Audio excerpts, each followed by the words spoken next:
Henry Burris TV is brought to you by Hockey Central Sports Memorabilia, Sylvan Lake, and Supreme Menswear, simply the best.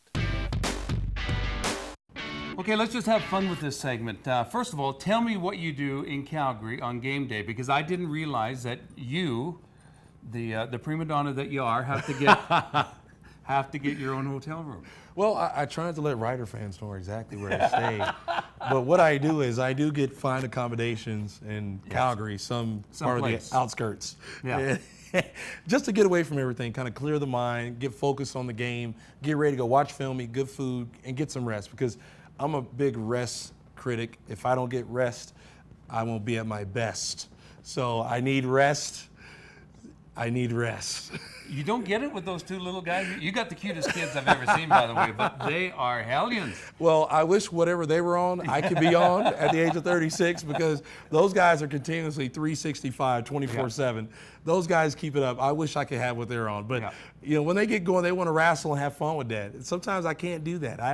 Daddy has to go to work, guys. If you're watching, Daddy has to go to work. So just understand that's why I leave the day before the game, because I have to get my rest. Because to keep the fans here happy and to win some games, I got to make sure I'm at my best every game. Visualization, how important is that for you? Very, very. Take us through what you do. Well, whenever I look at game tape, I look at certain formations, certain route schemes that the opposition's running against the defense. For example, Montreal, Saskatchewan, the last two teams who played BC.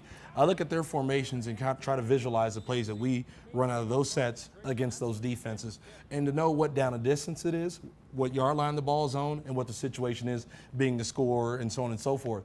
Because therefore, you're going to face those same situations, face those same defenses, and face the same schemes that they're going to run. They're going to bring you the same stuff. So for me to have a step up on what they're doing, knowing that, okay, if we're running out of a 3x3 set, a certain pass route, BC ran these defenses against Saskatchewan and Montreal, so I can expect one of those against us at any given time. Now I see the pre-snap look, okay, this is what they're doing. Said hut. If I'm able to visualize everything before the ball snapped like that, I'm ahead of the game. That makes me become more successful more times than I wouldn't be.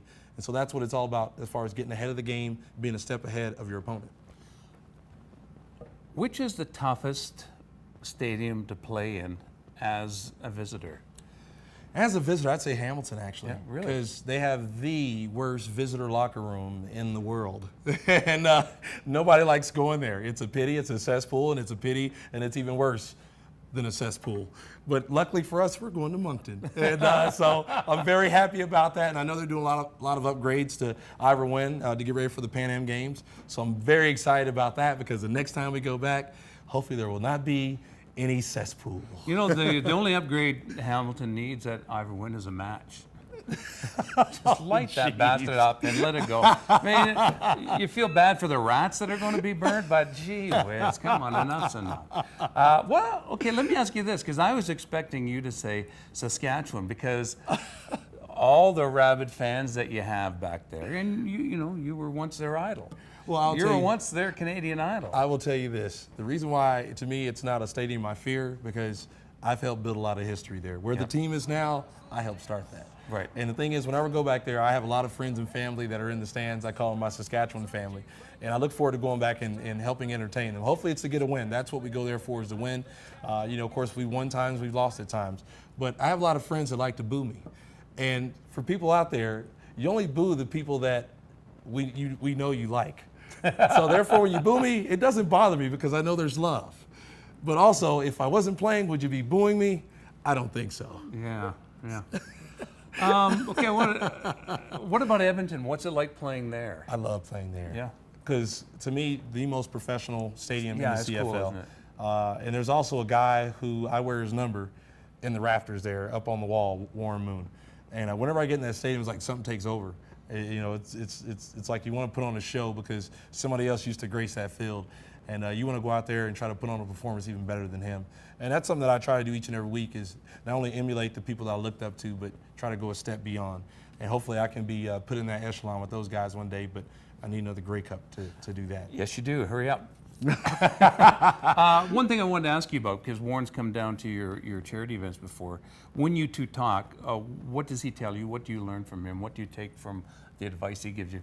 Well, number one, he gave me his book. Yeah. And I was excited about that. I'm reading it now and learning so much about it. But one thing he's always told me, the first thing and I'll always remember this, the first thing he told me was, he's like, oh, I remember you. He's like, I know you. You're the guy who's been, getting after everything for the last few years. I've seen you play. You're doing a good job. And, to hear a guy like Warren Moon saying that, I was just like, oh my gosh, Warren Moon said it. But of course, I'm a guy, I didn't go like, oh my gosh, I didn't get off. Yeah, you did.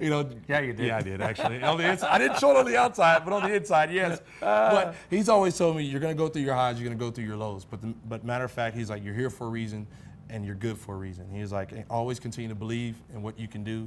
People are going to be on your side. People are going to be against you. But at the end of the day, did you give it your all? Who have you learned the most from in the CFL? Coaches, players, offensive coordinators? Who has been the one guy that has meant the most to you? Well, I'll tell you, George Cortez really meant a lot to me because he was here as a young guy for me when I was coming up throughout the ranks. Danny Barrett was here for me when I was coming up through the ranks, and also Dave Dickinson. I mean, those three guys have probably been three of the coaches that have affected my career more than anything else because of the hard work that they put in to help make me the quarterback that I am today. And, just because of their dedication to me and giving me an opportunity to play quarterback. Danny Barrett gave me my first true starting job in Saskatchewan, but he was my quarterback coach here as a rookie in Calgary. But he believed in me, brought me to Saskatchewan. I come back, George Cortez is here for me, helped bring me to that level of becoming, a good quarterback in this league. And nowadays, pretty much at the point where he's kind of helped, cutting off a couple of those loose edges, a couple of those, loose threads that are still there in this old shirt and making sure I still shine today. Yeah. I was surprised you didn't mention Roy Shivers.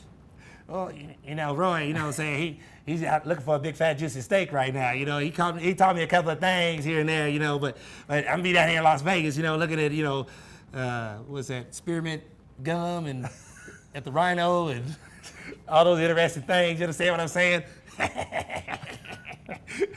I'm the shit.